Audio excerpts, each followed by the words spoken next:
Hello there folks, my name is Spoonks and welcome back to another episode of Box Office Chat. This is the show where I break down the top 5 domestic box office results, see where each movie landed, and see how well each movie did. So let's get started. Number 5 was The Haunted Mansion, making $9.2 million this weekend, adding to a domestic total of $42 million and a worldwide total of $59 million.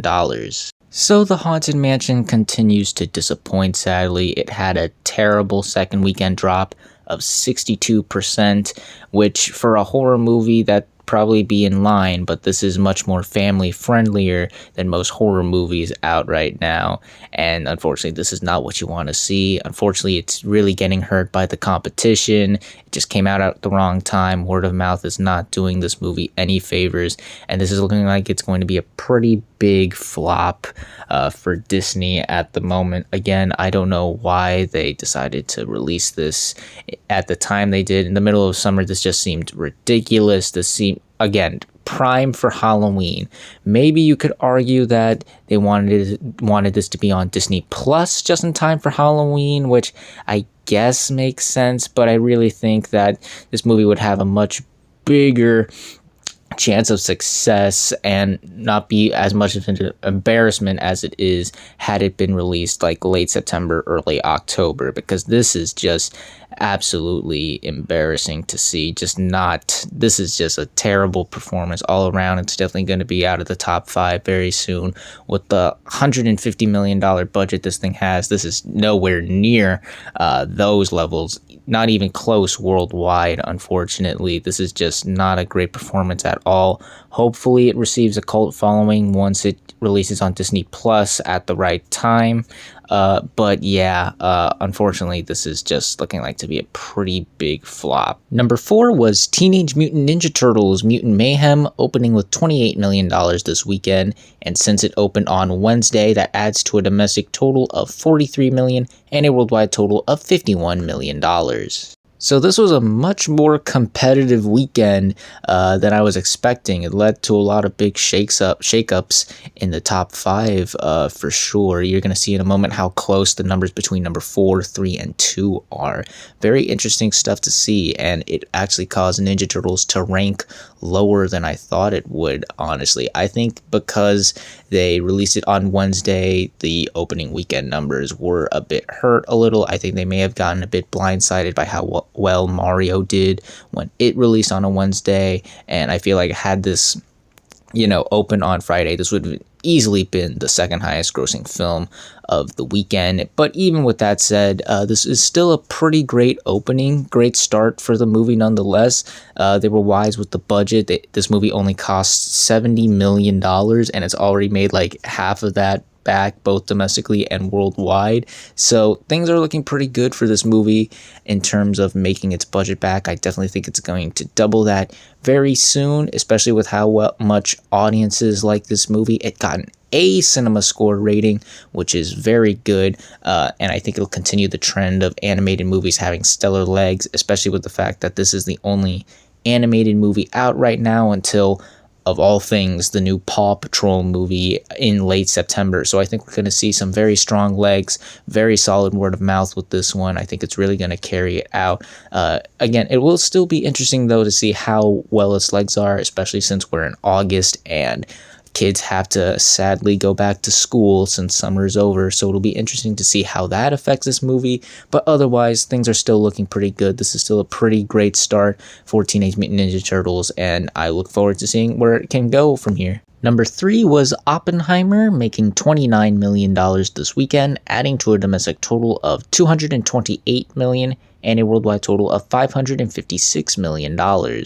So this movie surprisingly was able to get the jump over the Ninja Turtles. I don't think a lot of people were really expecting that to happen this weekend, and it just goes to show you how strong this movie is resonating with people, how strong the word of mouth is. I also think that due to its IMAX rollout extending for a couple more weeks because some movies got delayed. I think that's what's also helping this movie out. More and more people are going to try to see it in IMAX while they can. And because of this, it is now the 6th biggest movie of the year domestically and the 7th biggest movie of the year worldwide, where it just sits $10 million away, roughly, from surpassing the entire worldwide run of The Little Mermaid. Imagine telling yourself that a couple months ago. Domestically, it's still a bit of a journey to get to The Little Mermaid, but, given how strong its legs are, given how successful this movie has been for quite some time now, I would see no reason why it doesn't surpass The Little Mermaid's domestic total very soon. And oh yeah, it's about to surpass it either way. Once again, imagine telling yourself this a couple months ago. This talkative 3-hour drama would get the jump over several blockbusters. It really goes to show how this movie is standing out from the crowd. It's something so different and out of the ordinary for the summer movie season that people are just, once again, going out to see it in droves, continuing to support it.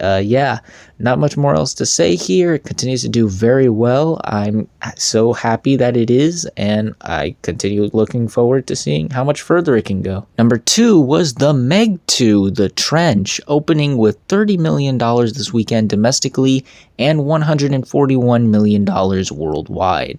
Surprisingly enough, The Meg 2 was able to get the jump over Oppenheimer and Ninja Turtles, mostly because The Meg opened on Friday while Ninja Turtles opened on Wednesday. But still, the fact that it got over Oppenheimer really surprised me this weekend, because I didn't have the biggest expectations. I didn't think it was going to be a disaster, but I wasn't expecting a whole lot. But the fact that the movie made as much as it did just shows that there was a lot more interest in this movie than I had expected, even though the movie still made $15 million less than the first one did in its opening. This is still a pretty solid opening, in my opinion, considering the time it took for this movie to come out and how really not a lot of people were talking about The Meg for quite some time. To see this movie get that close is honestly pretty impressive in my book. Also, what's very impressive are the worldwide totals. This movie just crushed it internationally, especially in China. My goodness.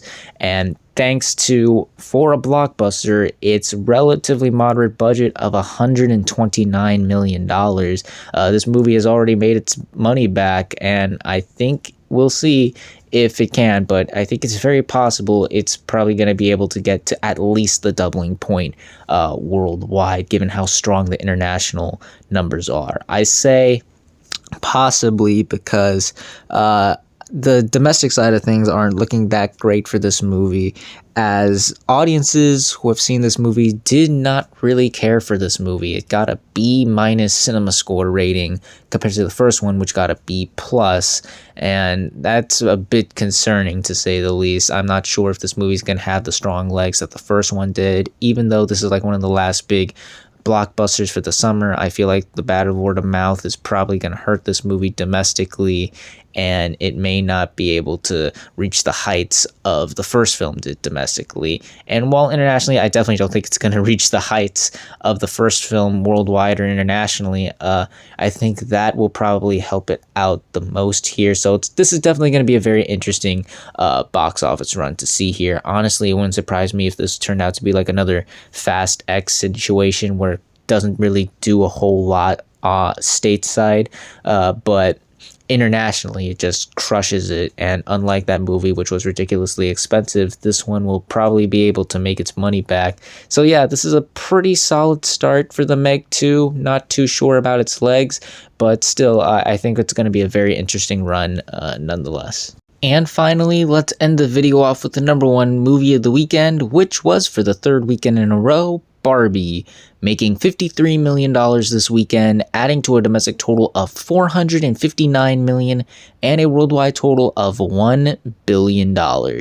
That's right, folks. Barbie has now officially not only become the 2nd highest grossing film of the year, both domestically and worldwide, but it has also become the 2nd film this year worldwide to surpass the $1 billion mark, only behind the Super Mario Bros. Movie. In fact, it's only roughly $300 million away from the Super Mario Bros. Movie's entire worldwide run, believe it or not, which is absolutely wonderful to see. It is also the first movie ever to be solely directed by a woman to achieve this milestone. So you got to give props to Greta Gerwig right there. That is such an amazing achievement.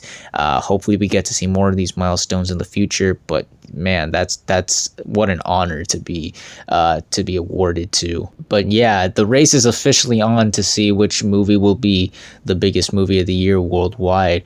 Right now, I think Barbie's got a shot, honestly, of surpassing the Super Mario Brothers movies, given how close it is to that film's worldwide totals. It is honestly really impressive to see how well this movie has done for the past couple of weeks. On the domestic side of things, it has surpassed the $400 million milestone and is less than $50 million away from surpassing the $500 million milestone domestically, which I think the movie's going to be able to do. And it will definitely be interesting to see if it can surpass the Super Mario Brothers movie domestically. We'll see if it can get there. I'm not sure if its legs are going to match up to Super Mario Brothers movie's legs.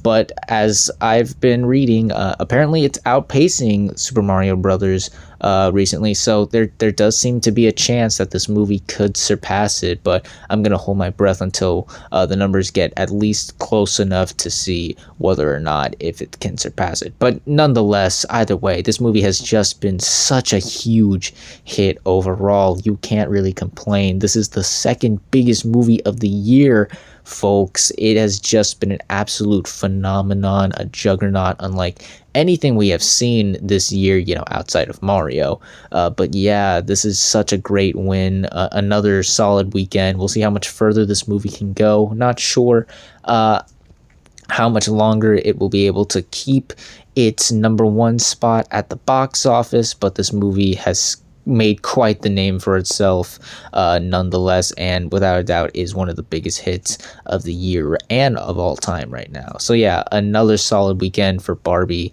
We'll see how much further it can go from here, but yeah, what a phenomenal run this movie is having. And those were your top 5 domestic box office results for this weekend, but we're not quite done yet, as we've got another week ahead of us and new movies hitting theaters. And this weekend we have one new major wide release, that film being The Last Voyage of the Demeter, a horror film about a ship's encounter with Dracula. Now, horror has been doing pretty well for itself this year. It's honestly been one of the best years for the genre, pretty much. Even some movies that don't really break out still manage to find an audience. And given that this is the first horror film since Insidious, I think that might help this movie. I think also the fact that it's a horror movie will give it a chance to stand out a bit more. And the marketing has been there. I have been seeing some ads and promotional stuff for it, but I just don't think this movie is going to break out, unfortunately. If anything, I feel like this is probably going to be similar to The Boogeyman, if anyone remembers that from earlier this summer. Movie that does, fine, given the budget, doesn't really break out, but doesn't really do anything terrible. I think the concept of the movie might intrigue people. I think it's got the fact that it's got this weird iteration of Dracula is also going to intrigue people, but outside of that, I don't hear a lot of people talking about this movie. There isn't a lot of buzz, and while the marketing is there, it isn't really that big to where I can say it's been very solid. So yeah, not much else to say. Don't have much to say about this movie. I don't think it's really gonna be that impressive of an opening here, but we'll see how well this movie truly does, as well as the rest of the movies that land in the top 5 on the next Box Office Chat. And that's going to do it for this week's episode of Box Office Chat. What did you all think of the results? Were you satisfied, unsatisfied? Comment down below and let me know. If you like this video, hit the like button. If you like this channel, hit the subscribe button. Follow me on all those social media links right there. And until next time, everyone, stay sharp.